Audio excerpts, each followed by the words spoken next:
Go. Hi, welcome to Tish Talks, and I'm Tish. Tish Holmes, Program Director of Alzheimer's and Dementia Services of Northern Indiana, a division of Real Services, where our motto is helping families right here, right now. Our topic today on Tish Talks is, what is hospice? And I've got someone here to help clarify that for me. I've got Peter Ashley of Center for Hospice Care. Hi, Peter. Hi, thanks so much for having me. Yeah, thanks for joining us today on Tish Talks.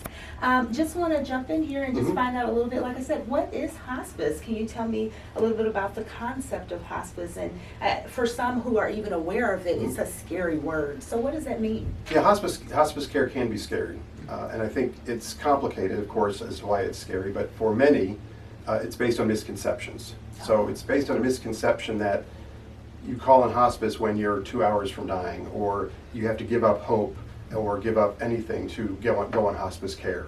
And so a lot of people end up waiting a long time to engage hospice because they think it means at the very end. Absolutely. I've even heard that and witnessed people doing it that way. Sure. So it's not best to wait till it's very down to the end. Correct. Okay. And so hospice is a Medicare benefit, basically. Okay. And it allows people who have a diagnosis of 6 months or less in a life-limiting illness to be eligible for hospice care.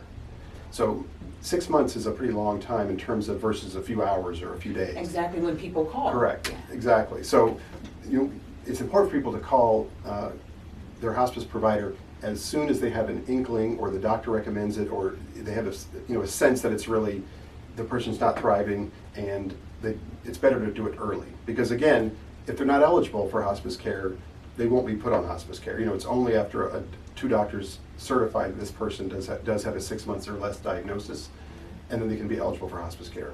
Okay. And so what does hospice care entail? What does that mean? So what's different about it from other specialties is it's really focused on the whole patient as well as the family. Okay. So hospice care specifically is geared around pain management, symptom management, comfort care, managing the medications, bringing whatever equipment that person needs to be comfortable. And there's a spiritual care coordinator, there's a social worker, there's physicians, there's nurses aides, a team of people that are typically engaged in helping the patient manage their pain, manage their situation, so that they can have the best quality of life in those remaining weeks, months that they have, by focusing on pain management and symptom management. And again, it's focused on really supporting the entire family through grief counseling. That's part of hospice. That helps with the family process their grief. And another thing that's interesting is, I think with hospice care, a lot of it's just not understanding what happens when someone is approaching death. No one wants to talk about it, no one wants to acknowledge it. Absolutely. I understand that. Acknowledging it doesn't make it happen.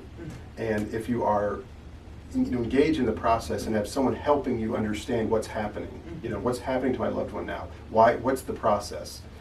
We hear a lot of times that patients say, it really helped to understand what was happening, and that it was helpful to understand the process and to have that support. So hospice is really a philosophy of holistic support for patients with life-limiting illnesses. Well, thank you, because that's very true. How often are we afraid of what we don't know or Right, what we exactly. don't understand? So thank you for clearing that up. So I hear the term palliative care a lot, and is that the same as hospice care, or? No, that's a great question, and it's a question we get. Palliative care is similar in the types of care it provides, but the difference is palliative care is not necessarily for someone with a life-limiting illness. So it's comfort care, it's helping them deal with their symptoms, but they also may be living quite a long time and receiving comfort care. Okay. Hospice care is really that palliative piece, but you're basically giving up curative measures on hospice care. You're saying, hey, I've got 6 months or less, I want to really focus on comfort and pain management and symptom management, and not pursue a cure. Okay. Palliative care is comfort care and so forth, but you may also be pursuing those types of curative measures. Okay. Well, thank you for clearing that up for Sure. me, because that was very unclear. So Yeah, thank you. absolutely. Thank you. So if I'm on hospice, can I still do certain activities, or what is my and I know that with any illness or just with anything, every person is different. They're their own individual case. But what does my life maybe look like if I'm on? First of all, if I maybe call early enough, if I get a terminal diagnosis and I'm early in the 6-month period or something, and then I'm accepted on hospice, what might my life look like?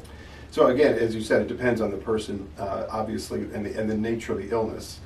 But the other misperception too around hospice care is that it's a certain, you're bedridden, or you have to be, put in a home, or it's not like that. It's maximizing your quality of life based on where you're at with your illness and your mobility. So if you love to fly fish and you have a life-limiting illness and you're on hospice care, but you still can go out and fly fish, then you can go out and fly fish. Oh, wow. So it's about quality of life. Okay. And enjoying those times with family. And so anything that you're able to do with your illness, you're encouraged to do through hospice, when you're on hospice care. And a lot of times we find that patients who are on hospice care actually are able to do more because they're not necessarily so focused on cure that, a lot of those curative treatments at the end can be very painful and and you're confined and take a toll on the body. Whereas once you focus on comfort, pain management, symptom management, quality of life, now you can maybe get out and do some things that you couldn't do before.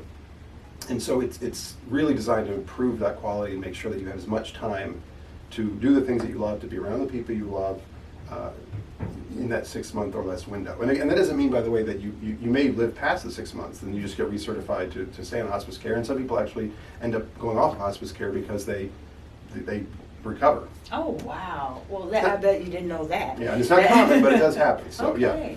Wow, well that's wonderful. I thank you so much for sharing that information and clearing up some of those misconceptions, letting us know what hospice care is, the difference between hospice and palliative care, that they can kind of work together as well as separately, and that you don't have to wait until you feel it's the very end to call and get some support from hospice programming. Right. So thank you so much again. This is Peter Ashley from Center for Hospice Care, and thank you for joining us. If you want more information on the topic of hospice or where maybe to reach some, you definitely can give Real Services a call at 574-233-8205. Again, 574-233-8205, or Alzheimer's and Dementia Services of Northern Indiana, 574-232-4121.